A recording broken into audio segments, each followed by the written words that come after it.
धन्यवाद सभापति महोदय। मैं माननीय लोकसभा अध्यक्ष ओम बिरला जी के खिलाफ आए हुए इस मोशन के विरोध में बोलने के लिए खड़ा हूं। अध्यक्ष महोदय, जब पार्टी ने तय किया कि मुझे बोलना है तो मुझे लगा कि मैं कहां से शुरू करूं।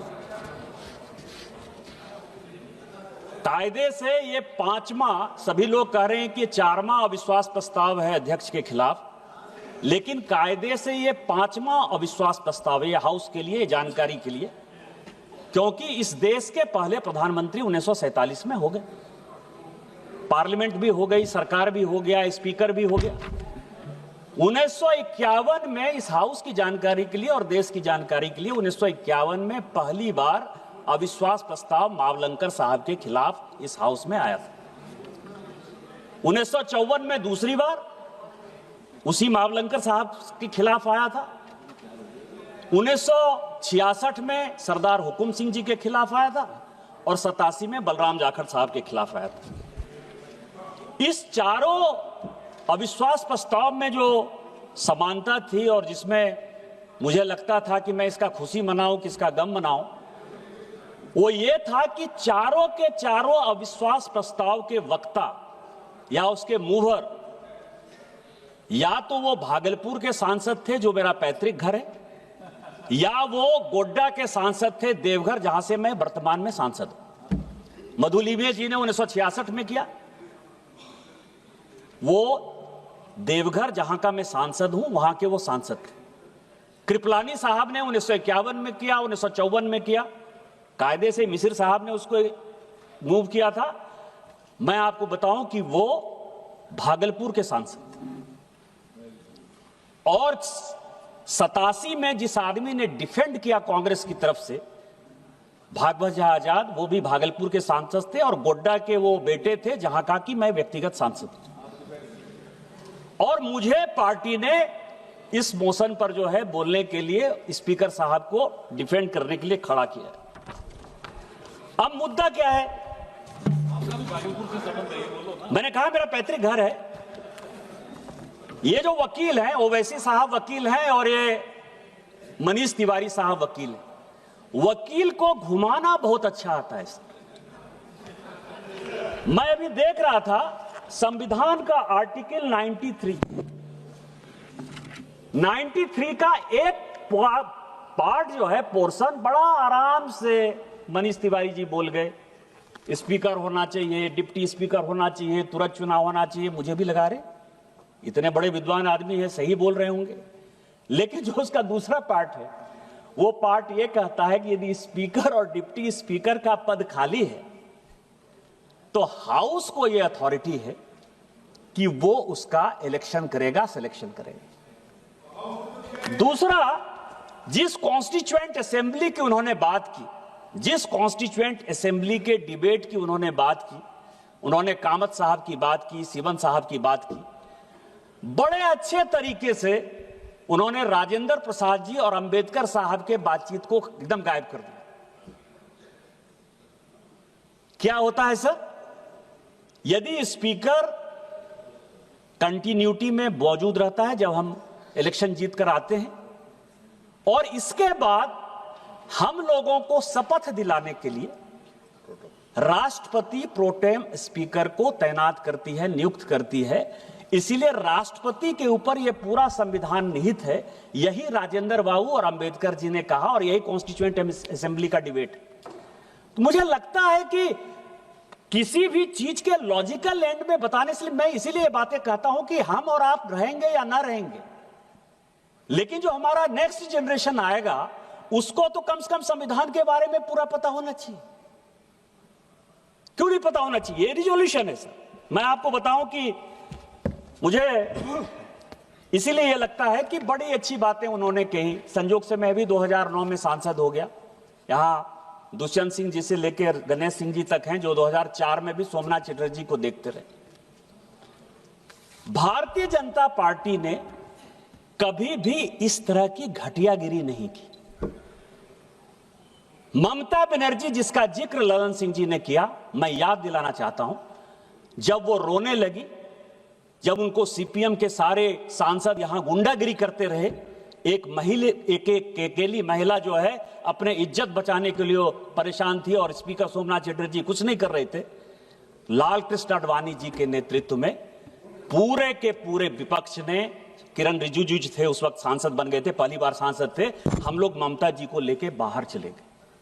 हमने स्पीकर के ऊपर कागज नहीं फेंका सर, हमने किसी प्रकार की कोई दुर्घटना नहीं की। उसी तरह से इसी हाउस में समाजवादी पार्टी के यशवीर सिंह को बिलास बुद्धवार और सोनिया गांधी जी ने जब पीटना स्टार्ट किया तो यही भारतीय जनता पार्टी बचाने के लिए आई।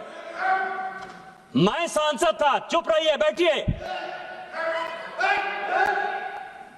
और हमने जो है पार्लियामेंट में कोई रकस नहीं किया सर, हम चले गए बाहर। इसी पार्लियामेंट में 2014 में कांग्रेस के सांसद ने चिली स्प्रे किया सर, मिर्च का स्प्रे हुआ। इसी में दोनों सांसद अभी नहीं हैं, राजगोपाल और मधु गौड़ याक्षी, दोनों ने एक दूसरे को जो है लत्तम और गुस्सा मारा सर। इसके बावजूद भी हमने स्पीकर के खिलाफ कोई कंप्लेन नहीं किया, स्पीकर के खिलाफ नहीं गए सर।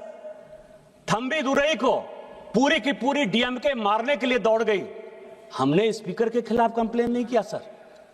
लालू प्रसाद, साधु यादव, साहबुद्दीन सारे सांसद थे, सभी जेडीयू और बीजेपी वाले को 2005 में 2007 में पूरा परेशान करते थे, हमने कुछ नहीं कहा सर,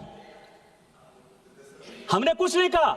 हमारे सांसदों को अभी महुआ मैत्रा बोलकर गई सर, इसी क्वेश्चन पूछने के कारण, इसी पैसे लेकर क्वेश्चन पूछने के कारण इसी लोकसभा के 11 सांसद बाहर निकाल दिए गए। हमने मदद किया कि नहीं किया सर? हमने तो स्पीकर के खिलाफ कोई क्वेश्चन नहीं किया कि आपको अथॉरिटी है कि नहीं है। अभी भी वो परेशान है। क्या दर्शन हीरानंदानी से पैसे लेके, बॉबी ब्राउन का जो है पूरा लैपटॉप और ये सब लेके आप बात करिएगा, आप पार्टी से बाहर नहीं निकलिएगा, आप संसद से बाहर नहीं निकलिएगा, आप आ गए तो इसका क्या मतलब है? दूसरा सवाल यह है सर, दूसरा सवाल यह है सर, सुनिए, ये कि लोगों को मेंशन जो हुआ वो रिकॉर्ड में नहीं जाएगा, नाम बाकी बोलो। दूसरा सवाल यह है सर, जो व्यक्तिगत है उसको निकाल दीजिए सर। अरविंद सावंत बोलते हैं बड़ा पीड़ा हुआ, स्वाभाविक है पीड़ा हो गया, इसीलिए पीड़ा हुआ कि राहुल गांधी जी और प्रियंका गांधी जी नेहरू परिवार के यहां सदस्य यहां बैठते हैं, आपको बड़ा पीड़ा हुआ। मौत का सौदागर प्रधानमंत्री हत्यारा है, चौकीदार चोर है, प्रधानमंत्री चोर है, डकैत है, देश को बेच दिया, लीडर ऑफ द अपोजिशन इतनी बातें बोलता रहा, आपको शर्म नहीं आती है? यदि नरेंद्र मोदी को कोई बच्चा नहीं है तो क्या उनको डिफेंड करने वाला कोई नहीं है? वो भारतीय जनता पार्टी के नेता हैं और इस देश के प्रधानमंत्री हैं। एक नहीं 1000 बार यदि बोलना पड़ेगा तो हम बोलेंगे। और मैंने क्या कहा सर? मैंने क्या कहा सर? मौत का सौदागर सोनिया जी ने on the floor of the house कहा है, हत्यारा उन्होंने on the floor of the house कहा है। क्या बात कर रहे हो? और मैंने तो किताब कोट किया सर, मैंने तो किताब कोट किया सर, और आज भी किताब लेकर आया हूं। ये एडविना माउंटबेटन की बेटी है सर, वो कहती है कि महात्मा गांधी की हत्या हो गई 30 जनवरी 1948 को, और उसके बाद जो है गम मनाने के बदले नेहरू एडविना माउंटबेटन के साथ एक कमरे में अलग से बंद थे, और फादर ने और उसने जो है, मैं तो किताब कोट कर रहा हूं,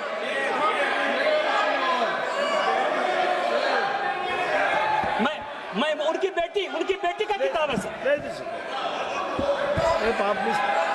प्लीज आप देश बेचने की बात कर रहे हो?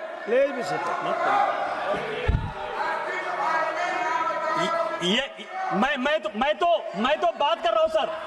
स्पीकर सर, 17 आदमी को मैं अब इतिहास की कहते हैं आपने कोई जो है उसका गारंटी नहीं ले लिया है। नेहरू जी देश के पहले प्रधानमंत्री थे, राहुल गांधी और प्रियंका गांधी के रिश्तेदार होंगे, लेकिन देश के पहले प्रधानमंत्री को कोट करने का अधिकार, उनके गलतियों को बताने का अधिकार मेरा है। वो देश के पहले प्रधानमंत्री थे। आपकी कोई यूएसपी नहीं है। 47 से लेके 52 तक वो कांग्रेस के प्रधानमंत्री नहीं थे, वो इस देश के प्रधानमंत्री थे। और हमारे पहले राष्ट्रीय अध्यक्ष श्यामा प्रसाद मुखर्जी भी उनके मंत्रिमंडल के सदस्य थे सर। अंबेडकर साहब जिनको कि कांग्रेस ने हराने का काम किया, वो भी लॉ मिनिस्टर थे सर। तो मैं ये कह रहा हूं कि यदि अमेरिका से पैसा लेकर अपने नॉन अलाइंड मूवमेंट बनाया, बांडुंग सम्मेलन 1959 से लेकर 1960 तक किया, यदि CIA के इस कागज में लिखा हुआ है तो मैं नहीं बताऊंगा कि आप अमेरिका के दलाल थे। यदि अनटोल्ड स्टोरी जो जनरल कॉल ने की, जहां से जिस राज्य से आप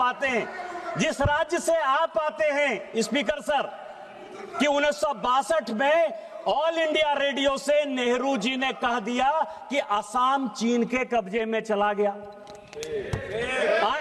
अनटोल्ड स्टोरी जो जनरल कॉल जो उनके रिश्तेदार थे, 17 लोगों को बाईपास करके जिनको कि जनरल बनाया था, यदि वो अपनी किताब में लिखते हैं कि अमेरिका के साथ मिलकर मैं लड़ाई लड़ रहा था, मतलब चाइना के साथ भारत नहीं लड़ रहा था, अमेरिका लड़ रहा था, यदि आप अमेरिका के गुलाम थे, मैं ये बात नहीं कहूंगा। अभी खुद वॉशिंगटन पोस्ट में सर 4 पेज का न्यूज छपा कि 1962 में नंदा देवी में न्यूक्लियर डिवाइस लगाया गया। यहाँ त्रिवेंद्र सिंह रावत और यहाँ ये अजय भट्ट बैठे हुए हैं, और जिसके कारण गंगा में जो वो न्यूक्लियर डिवाइस के कारण जो विकिरण हो रहा है, उसके कारण गंगा के क्षेत्र में जो कैंसर फैल रहा है, उसके कारण नेहरू हैं। क्या ये बात मैं नहीं कहूं? 1962 में यदि उड़ीसा का चरबटिया एयरपोर्ट आप अमेरिका को बेस यूज करने के लिए दे देते हैं, तो क्या अमेरिका की आप दलाली कर रहे थे? ये बात मैं नहीं कहूंगा। ये सब तो इतिहास है, मैं तो इतिहास की बात कर रहा हूं।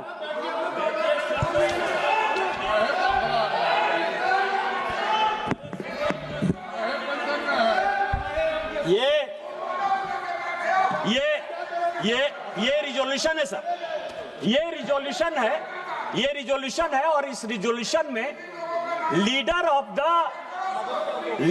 द प्रोपगंडा, LOP का जो मतलब मैं समझता हूं सर, क्योंकि इसमें काफी क्लियर नहीं है। लीडर ऑफ द प्रोपगंडा, जब एक इग्नोरेंट आदमी एरोगेंस का शिकार हो जाए, तो हमारे हिंदी में एक कहावत है कि फटा पोस्टर निकला हीरो,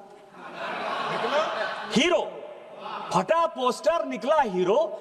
जब एक इग्नोरेंट आदमी एरोगेंस का शिकार हो जाए तो क्या होता है? वो लीडर ऑफ प्रोपगंडा होता है।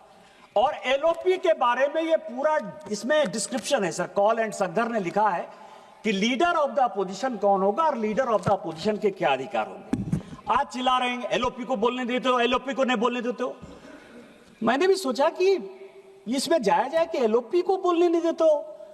संविधान में तो LOP लिखा ही नहीं, कॉन्स्टिट्यूएंट असेंबली के डिबेट में हुआ ही नहीं। 47 से लेके 77 तक सर LOP कौन होगा इस देश का? मतलब क्या उनकी मानसिकता थी, तानाशाही की मानसिकता थी कि 1947 से लेके 77 तक इस देश में LOP के लिए किसी प्रकार की कोई सुविधा, कैसे LOP का सिलेक्शन होगा, कौन LOP होगा, कुछ था ही नहीं। चर्चा करते हैं 69 में राम सुभाग सिंह बने। मैं उसमें भी गया सर कि 77 में 69 में क्या हो गया, राम सुभाग सिंह हो गए।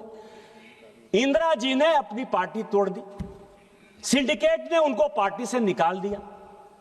कैंडिडेट कांग्रेस पार्टी के राष्ट्रपति के नीलम संजीव रेड्डी जी हुए। इंदिरा जी ने अपना कैंडिडेट बीबी गिरी बना दिया। अंतरात्मा की आवाज पर वोट हो गया सर, और उस अंतरात्मा की आवाज में बीबी गिरी साहब जीत गए। कांग्रेस पार्टी 2 भाग में विभक्त हो गई। ऐसी सिचुएशन हो गई कि इस सरकार को गिरने के अलावा कोई उपाय नहीं था। तो शेखर गुप्ता एक बड़ी अच्छी किताब लिखते हैं, द लेफ्ट ओवर्स, कि कांग्रेस जब जब लेफ्ट होने की कोशिश करती है वो देश का कबाड़ा करती है और अपना कबाड़ा करती है। और उसने 1969 में अपनी सरकार बचाने के लिए लेफ्ट पार्टी का सहारा ले लिया।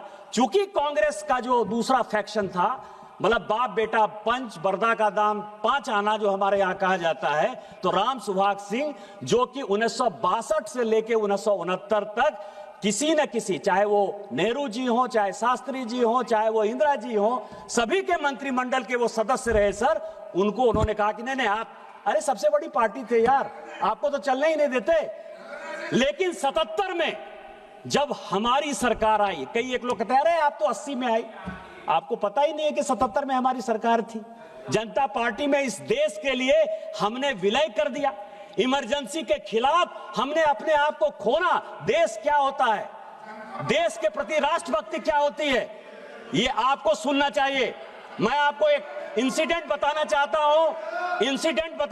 हूं स्पीकर महोदय, आपके माध्यम से अरविंद सावंत जी को, चले जाइएगा पार्लियामेंट के लाइब्रेरी में। 1969 में एक क्वेश्चन है कि बाला साहब ठाकरे ने गोली क्यों चलाई और उस गोली के लिए बाला साहब ठाकरे का रिवॉल्वर का लाइसेंस क्यों नहीं निरस्त कर दिया जाए। जवाब आया कि उनकी वाइफ पर जो है कांग्रेस के गुंडों ने अटैक किया था, इसलिए बाला साहब ठाकरे ने जो किया, ये ऑन द रिकॉर्ड है, मैं ऑन रिकॉर्ड ये बातें कर रहा हूं, 69 का क्वेश्चन है। और बाला साहब ठाकरे का वो बयान है कि मैं मरना पसंद करूंगा लेकिन कभी भी इंदिरा गांधी और कांग्रेस का साथ नहीं दूंगा। क्या बात कर रहे हैं? मैं हिल्ड नहीं कर रहा हूं सर, मैं हिल्ड नहीं कर रहा हूं। इसमें सभापति महोदय, एक हमारे यहां कहावत है, कि पूत कपूत तो क्या धन संचय। भाषण के बाद आप बोलेंगे, निशिकांत जी के भाषण के बाद आप बोलेंगे। पूत कपूत तो का धन संचय, पूत सपूत तो का धन संचय। और ये पूरा का पूरा जो है, ये पूरा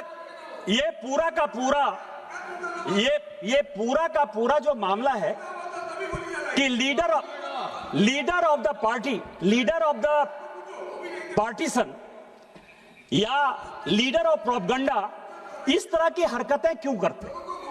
95 चुनाव हार चुके, मीडिया उनको सीरियसली नहीं ले रहा है, देश उनको सीरियसली नहीं ले रहा है। हालत क्या हो गई है कि आप ये समझिए कि जब सोनिया जी ने इस पार्टी को छोड़ा तो 206 उनके लोकसभा के सांसद थे सर। जब राहुल गांधी जी के बाद ये पार्टी गई तो वो 44 पे चली गई। दूसरा जब चुनाव आया तो वो 50 पर चली गई। इसके बाद सोनिया जी को लगा कि अकेले से नहीं हो पाएगा, तो पार्टी एकदम खत्म ही कर देगा। तो प्रियंका गांधी को उन्होंने जो है उसके साथ भेज दिया, तो अभी 99 सीट पर जो है पहुंच गए सर। इसके बाद जो है वो फिर से खत्म होने के कगार पर हैं। इसी कारण से लाइमलाइट लेने के लिए अब लड़ाई हो रही है कि प्रियंका जी नेता बनेंगी कि ये बनेंगे। इस कारण से जो है ये इस तरह की हरकत कर रहे हैं सर, केवल देशद्रोही हरकत कर रहे हैं। और अभी तो प्रियंका जी चली गई, मैं कहने वाला था सर कि गांधी परिवार में जो आदमी पैदा होता है वो प्राइम मिनिस्टर इन वेटिंग होता है, एलओपी नहीं होता है, लीडर ऑफ प्रोपगेंडा नहीं होता है सर, लीडर ऑफ अपोजिशन नहीं होता है, प्रधानमंत्री होता है। अभी उनके बेटे की शादी होने वाली है, मैं उनसे रिक्वेस्ट करूंगा कि अपने बेटे के साथ मेरा फोटो खिंचा दीजिएगा, क्योंकि लड़ाई तो वही है ना। वो राजा है सर, हम रंक हैं। गांधी परिवार में कोई पैदा हो गया, उसको इस देश पर राज करने का अधिकार है, स्पीकर बनाने का अधिकार है, राष्ट्रपति बनाने का अधिकार है, उपराष्ट्रपति बनाने का अधिकार है, डायरेक्टर सीबीआई वो बनाएगा, सीएजी वो बनाएगा, चीफ जस्टिस ऑफ इंडिया वो बनाएगा। और ये जो नहीं बना पा रहे हैं 12 साल से, इसी छटपटाहट में वो माननीय ओम बिरला के खिलाफ जो है अविश्वास प्रस्ताव लेकर आए सर।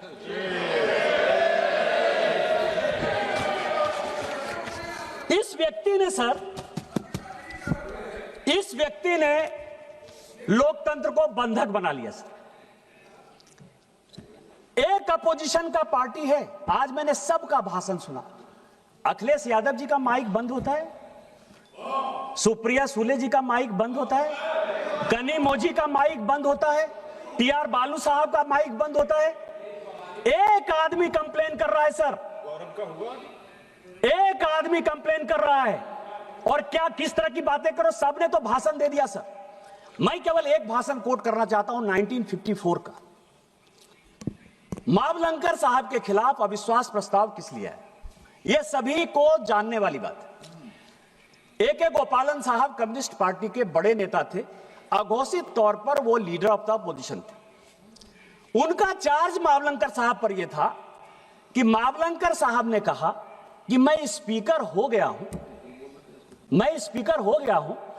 इसके बावजूद भी मैं कांग्रेस पार्टी का सदस्य हूं और कांग्रेस पार्टी के चीजों की रक्षा करना, उसकी आइडियोलॉजी का रक्षा करना हमारा परम धर्म है। मैं ए.के. गोपालन साहब का लेकर आया हूं, मुझे यदि किसी को चाहिए तो मैं ऑथेंटिकेट कर दूंगा और दे दूंगा। अब आप समझिए कि ये कह रहे हैं कि स्पीकर को नॉन पार्टीसन होना चाहिए, जो होते हैं सर। लेकिन आपके ऊपर भरोसा कौन करे? सोमनाथ चटर्जी जी ने जब 87 में कहा था, कई एक लोगों ने सोमनाथ चटर्जी जी को कोट किया कि स्पीकर को जो है वो बाहर निकल जाना चाहिए, पार्टी से बाहर हो जाना चाहिए, और उन्होंने स्पीकर के तौर पर अपनी उसी गरिमा को बनाए रखा। सोमनाथ चटर्जी जी सीपीएम से निकाल दिए गए। सरकार का साथ देने के लिए उन्होंने पार्टी को तिलांजलि दे दी, न्यूक्लियर डील आपका पास करा दिया। लेकिन जब 2012 में उपराष्ट्रपति का चुनाव होने लगा, जो वो बनना चाहते थे, आपने मुख्तार अंसारी के चाचा हामिद अंसारी को बना दिया इस देश का उपराष्ट्रपति, लेकिन सोमनाथ चटर्जी को नहीं बना। कौन साथ देगा? और स्पीकर पार्टीशन क्यों नहीं होगा? आज आप लोग अविश्वास प्रस्ताव लेकर आए हैं, हमारे पार्टी के हैं वो, हमें फक्र है। मैं मोहन बिरला साहब को 1990-91 से विद्यार्थी के जीवन से जानता हूं, विद्यार्थी परिषद के जीवन से जानता हूं, और मैं जानता हूं कि उस व्यक्ति ने आज तक कभी किसी के साथ अन्याय नहीं किया। आज यदि उसको बचाने की बात आएगी, स्पीकर के गरिमा को बचाने की बात आएगी, तो पूरी की पूरी एनडीए उसके साथ है और मरते दम तक उस व्यक्ति के साथ रहेगी।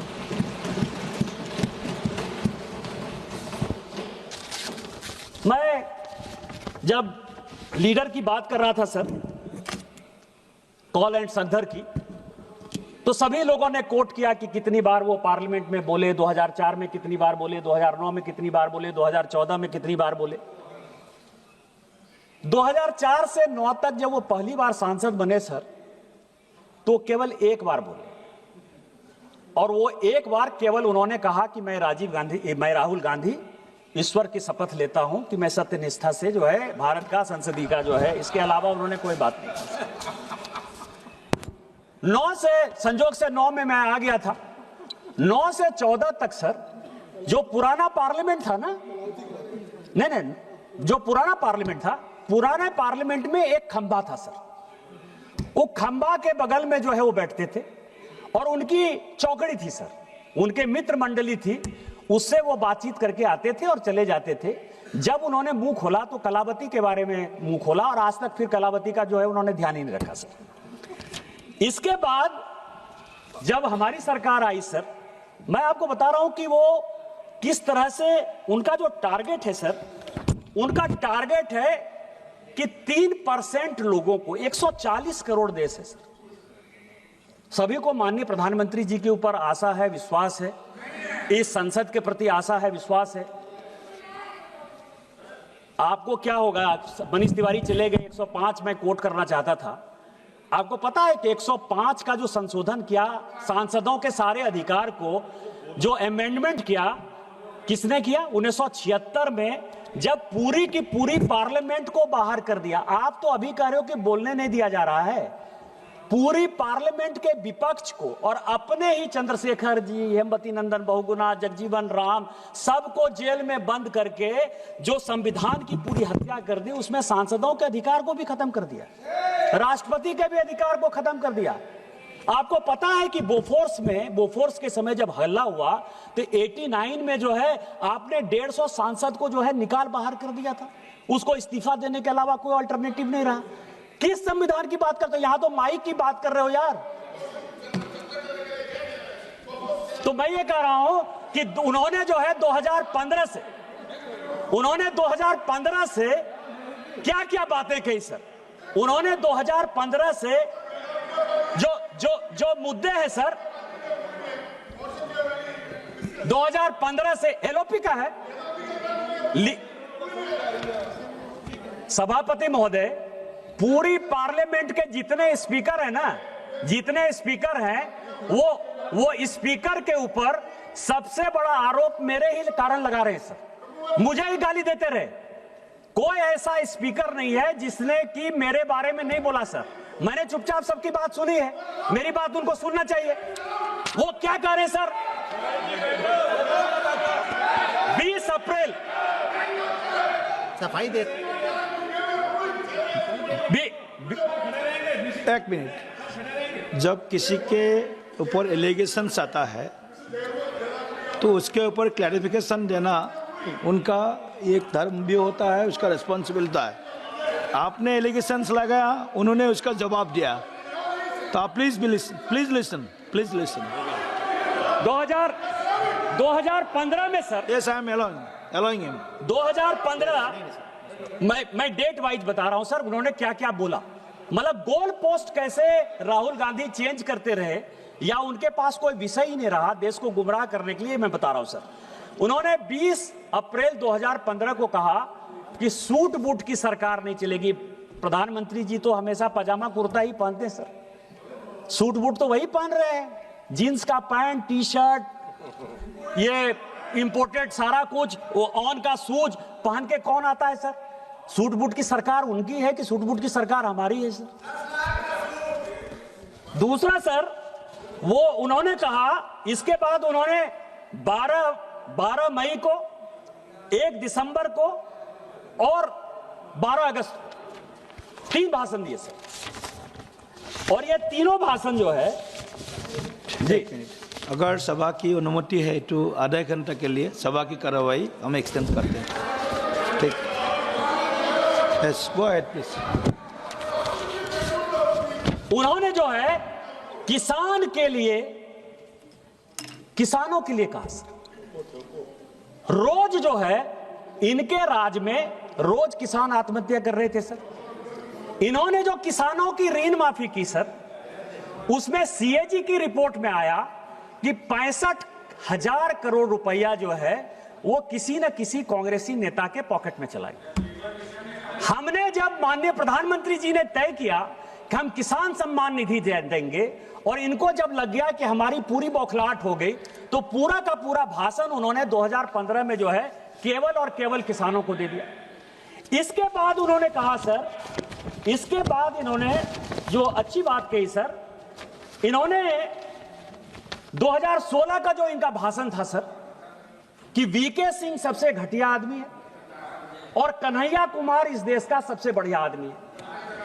इनके पास कार्यकर्ता तो मिलते नहीं थे सर, तो कम्युनिस्ट पार्टी का एक आदमी जेएनयू का अध्यक्ष हुआ, उसको उन्होंने इसी तरह पार्लियामेंट में बोल के अपने पार्टी में ले लिया। और जनरल वीके सिंह, जिसके ऊपर कि इन्होंने आरोप लगाया सेना को नरवाने, छोटा सा केवल उदाहरण है सर। इनकी जो मानसिकता है सेना में रिजेंटमेंट करवाने का, इनकी जो मानसिकता है डिक्टेटरशिप कराने का, इनकी जो मानसिकता है सेना को डिमोरलाइज करने का, वो जनरल वीके सिंह का था सर। कि जनरल वीके सिंह एक ऐसे जनरल हुए जिनका 1 साल बचा हुआ था, उसके बावजूद भी उनका जो है सर्टिफिकेट इन्होंने फॉर्ज किया और उनके ऊपर आरोप लगाया कि ये जो है कू करना चाहता था, देश के प्रधानमंत्री को हटाना चाहता था। ये 2016 का उनका बयान है सर। 2018 में किसकी बात करें? एचएएल की बात करें, डिफेंस की बात करें। डिफेंस में गांधी फैमिली को बड़ा इंटरेस्ट है सर। आपको पता है सर कि इन सारे डील में संजय भंडारी साहब, जो कि अभी भगोड़ा है, जिसने कि सभी तरह के डील किए सर, और इनके गांधी परिवार के साथ जिनके रिलेशन है, और जो लंदन का मकान है सर, वो भी गांधी परिवार को संजय भंडारी ने ही दिया है। और कोत्रोची और संजय भंडारी के कारण जो है पूरा का पूरा डिफेंस में जो है इनका इंटरेस्ट रहा सर। इसके बाद 2019 से लेके 22, 23, 24 ये पूरे हिंदू धर्म के खिलाफ चलते रहे, क्योंकि ना राजेंद्र बाबू सोमनाथ गए आज तक और ना राहुल गांधी जी आज तक अयोध्या गए। 500 साल के बाद रामलला का मंदिर अयोध्या में बना। इनके जो पार्टनर सब हैं वो लोग भी घूम के आ गए सर। लेकिन ये क्या कर रहे हैं? ये कह रहे हैं मुद्रा की बात कर रहे हैं। अभय मुद्रा होता है, शिव की उतनी मुद्रा होती है, ऐसे मुद्रा होता है। इस व्यक्ति को यही नहीं पता सर कि टोटल हिंदू धर्म में 399 मुद्रा होता है, और 399 मुद्रा का यदि 20 मुद्रा भी बता दे तो मैं राजनीति से संन्यास ले लूं सर। अभी आए, खड़ा हो जाए और जाके बोल दें। लेकिन ये केवल 4 मुद्रा, शिव की ये मुद्रा, गुरु नानक की ये मुद्रा, ईसा मसीह की ये मुद्रा, केवल इन्होंने हिंदू धर्म को कैसे खत्म करना है सर, उसके बारे में गए। अब मैं आता हूं सर जो मुख्य पॉइंट और जो कॉल सगदर कहता है कि लीडर ऑफ द अपोजिशन को या लीडर ऑफ द पार्टीशन को या लीडर ऑफ द प्रोपगंडा को, जो भी कह लीजिए सर, या एक इग्नोरेंट आदमी जब एरोगेंट हो जाता है, वो जब विदेश जाए तो वो भारत की ही बात करे। यदि वो लीडर ऑफ द अपोजिशन अपने आप को मानता है, पॉलिटिकल डिफरेंसेस जितने भी हों वो भारत की ही बात करता है। 2014 से लेकर 2026 तक, सुनने वाली बात है, 2014 से लेकर 2026 तक राहुल गांधी ने 260 विदेश यात्रा की है सर। एक दो नहीं, 260। अब आपको मैं बता रहा हूं कि गांधी फैमिली का कोई बिजनेस नहीं है सर। किताब की रॉयल्टी से जो पैसा आता होगा, इसके अलावा कोई बिजनेस नहीं है। ये 260 यात्रा किसने स्पॉन्सर की? बताओ भाई। किसके पैसे पर जाते हैं? किसके पैसे पर ये कंबोडिया जा रहे हैं, मलेशिया जा रहे हैं, इंडोनेशिया जा रहे हैं, वियतनाम जा रहे हैं, ब्रिटेन जा रहे हैं, लंदन जा रहे हैं? और हमारे कई एक सांसदों ने कहा सर, और मैं आपको बताऊं कि वहां जाकर क्या कर रहे हैं। 20 अप्रैल, मैं डेट वाइज बता रहा हूं सभापति महोदय, 20 अप्रैल 2025 को बोस्टन में इंडियन कम्युनिटी को वो संबोधित करते हैं और कह रहे हैं कि इलेक्शन कमीशन कॉम्प्रोमाइज्ड है। एमएस गिल इलेक्शन कमीशन बनते हैं सर, इस सरकार के मंत्री बन जाते हैं, इलेक्शन कमीशन कॉम्प्रोमाइज नहीं है सर। नवीन चावला इनके फादर के पीएमओ में रहता है। नवीन चावला का एक ही काम था, मदर टेरेसा जी के नाम पर उसने किताब लिखी सर। पोप साहब के साथ उनके बहुत अच्छे संबंध थे। जो गोपाला स्वामी थे चीफ इलेक्शन कमिश्नर, उन्होंने 2007 में लिखा कि ये देशद्रोही आदमी है, ये निगेटिव आदमी है, ये करप्ट आदमी है, इसको हटाना चाहिए। उसको हटाने के बदले इस कांग्रेस ने गोपाला स्वामी को हटाना अच्छा समझा और उस नवीन चावला को बना दिया सर। कोई इलेक्शन कमीशन, टीएन शेषन इतने बड़े रहे सर, कांग्रेस पार्टी से अडवाणी जी के खिलाफ चुनाव लड़े, कोई फर्क नहीं पड़ता। इनके लिए इलेक्शन कमीशन कोई कॉम्प्रोमाइज नहीं है, लेकिन आज इलेक्शन कमीशन कॉम्प्रोमाइज है, ये बोस्टन में कह रहे सर। दूसरा, 12 सितंबर 2017 को ये यूनिवर्सिटी ऑफ कैलिफोर्निया जाते हैं sir, lecture on India at 70 करते हैं और वहां कहते हैं कि हिंदू मुस्लिम को मार रहा है। यहां ओवैसी साहब नहीं है। ये जो मैं पजामा कुर्ता पहनकर आया हूं सर ना, ये ओवैसी साहब ने मुझे ईद पर दिया। ओवैसी साहब मुझे टोपी पहनाने की कोशिश नहीं करते हैं और मैं उनको टीका पहनाने की कोशिश नहीं करता। टोपी पहनने से मैं मुसलमान नहीं हो जाऊंगा और टीका पहनने से ओवैसी जो है वो हिंदू नहीं हो जाएगा। हम दोनों नदी की वो धार में, राष्ट्रीय स्वयंसेवक संघ का कट्टर आदमी है। हमारा मुसलमान के साथ किसी प्रकार का कोई रिलेशन नहीं हो सकता। लेकिन जब देश की बात आती है, ऑपरेशन सिंदूर की बात आई, तो हम और ओवैसी एक साथ थे और हमने और ओवैसी ने देश के बारे में जो बात कहा वो सबसे इंपॉर्टेंट है सर। कि जब सऊदी अरब हम लोग पहुंचे और वहां का विदेश मंत्री जब हम लोगों को कहा कि आपको पाकिस्तान के साथ बात करनी चाहिए, और ओवैसी जब उसको समझाने में नाकामयाब हो गए, तो उन्होंने कहा कि निशिकांत जी आपको बोलना चाहिए। और मैंने कहा कि वो सरकार नहीं है। हम आपको सुनाने आए हैं, हम आपकी बात सुनने के लिए नहीं आए हैं। मनमोहन सिंह नहीं है हम कि 2008 में मुंबई बम ब्लास्ट हो गया और आपके कहने पर इसी सऊदी अरब के दबाव में, इसी अमेरिका के दबाव में, शर्म अल शेख में आपने जाकर समझौता कर लिया, एग्रीमेंट हो गया। पहली बार भारत सरकार ने कॉम्प्रोमाइज करते हुए यह बता दिया कि बलूचिस्तान में जो कुछ हो रहा है वो भारत सरकार का उसमें योगदान है। हम वो घटिया आदमी नहीं हैं। यदि हमारे आदमी को आपने मारा है तो हम मारेंगे। आपको पाकिस्तान को समझाना है तो समझाइए। हम और ओवैसी ने कहा, क्योंकि जब ये नदी चलती है सर, हम नदी की दो धार हैं, लेकिन नदी गंगा सागर में जब मिलती है, समुद्र में मिलती है, तो वही भारत में अनेकता में एकता होती है। हम भारतीय हैं पहले, और यही बात कहने के लिए हम और ओवैसी साथ गए थे।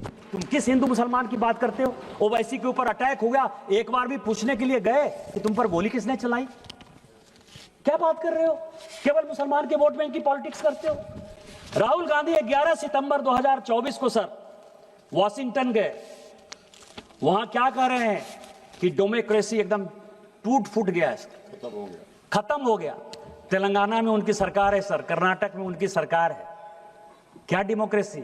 अध्यक्ष जी ने, आपको पता है कि पाकिस्तान के एजेंसीज के साथ यहां के डिप्टी लीडर, कांग्रेस के डिप्टी लीडर गौरव गोगोई का संबंध है, ये असम सरकार ने बताया सर।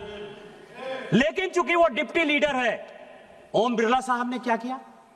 ओम बिरला साहब ने उसको एक कमेटी का हेड बना दिया। ये डेमोक्रेसी है। डेमोक्रेसी आप मार रहे हो कि डेमोक्रेसी हम मार रहे हैं? आप बाहर जाकर क्या बोल रहे हो सर? 10 सितंबर 2024 ये जॉर्ज टाउन में थे सर, और उन्होंने कहा कि भारत में जो है रिजर्वेशन समाप्त हो जाएगा। शेड्यूल कास्ट का रिजर्वेशन, शेड्यूल ट्राइब का रिजर्वेशन, ओबीसी का रिजर्वेशन या इकोनॉमिकली बैकवर्ड क्लास का रिजर्वेशन, इस देश में किसी पॉलिटिकल पार्टी के किसी व्यक्ति की हिम्मत है सर? ईडब्ल्यूएस को रिजर्वेशन इस मोदी सरकार ने दिया sir. Schedule caste, schedule tribe को प्रोटेक्शन इस मोदी सरकार ने दिया सर। ये ओबीसी आयोग के अध्यक्ष बैठे हुए सर, जो ओबीसी को संवैधानिक दर्जा देना था वो हमने दिया सर। आप रिजर्वेशन की बात कर रहे हो। इसीलिए ये बात कर रहे हैं कि इनके फादर ने सर रिजर्वेशन का विरोध किया।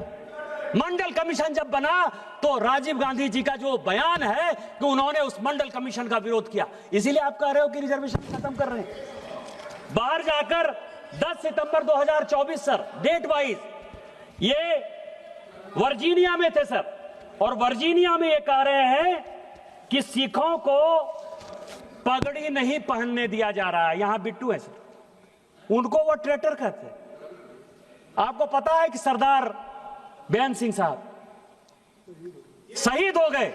इस पंजाब को बचाने के लिए, अपनी पगड़ी की इज्जत को बचाने के लिए उस आदमी ने जान देना पसंद किया सर। उनके पोते को वो आदमी ट्रेटर कह रहा है, और ये आदमी बाहर जाकर कह रहा है कि पगड़ी सुरक्षित नहीं है, जिससे कि पाकिस्तान जो है खालिस्तानियों को बढ़ावा दे, दुनिया करे, और पंजाब जो है इस देश से अलग हो जाए। सर 10 दिसंबर 2024 जॉर्ज टाउन में ये कह रहे हैं युवाओं को रोजगार नहीं मिल रहा है। आपने कौन सा रोजगार दे दिया? 2004 से लेकर 24 तक जो बेरोजगारी का परसेंट था सर, 14% लोग बेरोजगार थे 2004 से 14 तक। आज कितना परसेंट है? आज केवल और केवल 6% है सर। कहां 14% बेरोजगारी, कहां 6% बेरोजगारी? और जो टारगेट है आर्टिफिशियल इंटेलिजेंस का, जो मिशन है, जो मेक इन इंडिया का मिशन है, वो मिशन जो है आगे आने वाले 5 साल में जब विकसित भारत 2047 होगा, यहां का कोई युवा बेरोजगार नहीं होगा। आप बेरोजगारी की बात कर रहे हो, आप युवाओं को भड़काना चाहते हैं। 3 मार्च 2023, 3 मार्च कैम्ब्रिज यूनिवर्सिटी में सर ये कह रहे हैं कि कश्मीर में मिलिटेंट है और मिलिटेंट हमको देख रहा है। कभी 1990-91 याद है? सारे कश्मीरी पंडित भगा दिए, सारे कश्मीरी पंडित भाग गए। मोदी जी, हमारे प्रधानमंत्री जी खुद ही लाल किला में झंडा कैसे फहराएंगे, सीआरपीएफ में इस करे। आज लाल चौक पर आज 370-35 से खत्म होने के बाद अपनी यात्रा को लेकर जाते हो और मिलिटेंट आंख में आंख डालकर बात कर रहा है लेकिन मिलिटेंट गोली नहीं चला रहा है, ये हमारी विजय है कि ये आपकी विजय है? किसको भड़काना चाहते हो सर?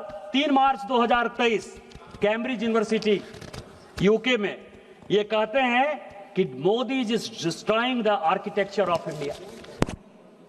ये कह रहे सर देश का प्रधानमंत्री के बारे में। मैं ये कह रहा हूं सीएजी के ऊपर क्वेश्चन किसने किया? आपने। चीफ जस्टिस के खिलाफ इंपीचमेंट मोशन कौन लेकर आया? आप। उपराष्ट्रपति के खिलाफ इंपीचमेंट मोशन लेकर कौन आया? आप। स्पीकर साहब के खिलाफ मोशन इंपीचमेंट मोशन लेकर कौन आया? आप। इलेक्शन कमीशन के खिलाफ बोल रहा है, कौन बोल रहा है? आप बोल रहे हो। राष्ट्रपति को किसने बेइज्जत किया? आप ये समझिए कि उनको रिसीव करने के लिए बंगाल में कोई मौजूद नहीं था। इंस्टीट्यूशन कौन खत्म कर रहा है? इंस्टीट्यूशन आप खत्म कर रहे हो ना, और कह रहे हो कि मोदी तो रामनाथ कोविंद जैसे शेड्यूल कास्ट के आदमी को राष्ट्रपति बना रहे हैं और द्रौपदी मुर्मू जैसे आदिवासी को, गरीब आदिवासी को बना रहे हैं। कौन आर्किटेक्चर खत्म कर रहा है? 3 मार्च 2023, बस 2-4 मिनट लूंगा सर। ये कह रहे हैं कि कैम्ब्रिज यूनिवर्सिटी में ये कह रहे हैं कि मेरे फोन में पेगासस है। सभी प्राइवेसी की बात, बस 2-4 मिनट में मैं खत्म करूंगा। पेगासस की बात करते हैं। कमेटी बनाई सर जोशी साहब के नेतृत्व में, आलोक जोशी साहब के नेतृत्व में सुप्रीम कोर्ट ने एक कमेटी बनाई। 50 बार राहुल गांधी जी को कहा गया कि अपना फोन जो है सबमिट करिए। 50 बार कांग्रेस पार्टी के सारे नेताओं को कहा गया, एक बार भी फोन नहीं दिया सर। और आप कह रहे हो कि पेगासस, आप झूठ का जो है, मैं कह रहा हूं कि प्रोपगंडा का जो मास्टर है उसके सारे उदाहरण दे रहा हूं कि किस तरह की बातें करता। हिम्मत थी तो अपने फोन को आप देते, पता चलता कि कोलंबिया जा रहे हो तो किससे बात कर रहे हो, किससे इल्हान उमर से बात कर रहे हो, कि सोरोस से बात कर रहे हो, कि यूएसएड से बात कर रहे हो, पता चलता। डर से चाइना का एजेंट हो कि नहीं हो, 2008 में जो एग्रीमेंट लिया उसके बारे में पता चलता। सर 23 मई 2022 कैम्ब्रिज यूनिवर्सिटी 23 मई 2022 ये कह रहे हैं कि सीबीआई और ईडी का उपयोग हो रहा है। ईडी को पीएमएलए का अधिकार किसने दिया? आपने दिया। आज तक सीबीआई का कानून नहीं बन पाया है सर। करुणानिधि जी को, यहां बैठे हुए हैं डीएमके के लोग, ये कांग्रेस का साथ देते हैं। 1977-78 में सर पहली बार इसी सीबीआई को लगा के इंदिरा गांधी जी ने करुणानिधि जी को जो है करप्शन के केस में बाहर किया। बस 2 मिनट में खत्म करता हूं। इस तरह के सैकड़ों उदाहरण है। मैं केवल स्पीकर साहब, प्लीज स्पीकर साहब 1 मिनट प्लीज, 1 मिनट। स्पीकर साहब, मैं कंक्लूड कर रहा हूं। एक कहावत है सर कि बूढ़ा बंस कबीर का उपजा पूत कमाल। ये कमाल है सर। ये अंतिम राजा है। बहादुर शाह जफर ने जिस तरह से देश को खत्म किया, ये कांग्रेस को खत्म करेगा। मैं केवल एक बात से सहमत हूं सर कि ओम बिरला साहब को स्पीकर साहब, ओम बिरला साहब को 2 चीजों की सजा जरूर मिलनी चाहिए। वो ये सजा है कि यहां जो 543 मेंबर ऑफ पार्लियामेंट हैं, इसको उस व्यक्ति ने आवाज दी सर। उस आदमी को अपना क्षेत्र का मुद्दा उठाने के लिए आवाज दी। और दूसरा, कोरोना काल में कोई सांसद नहीं मरे, सारे सांसदों का हाल चाल लिया, उसको डॉक्टर पहुंचाया, उसकी जान बचाई। इसी कारण से ओम बिरला साहब को यह सजा देने को तैयार है। मैं इसके विरोध में खड़ा हूं। आपने मुझे मौका दिया। जय हिंद, जय भारत। बहुत बहुत धन्यवाद।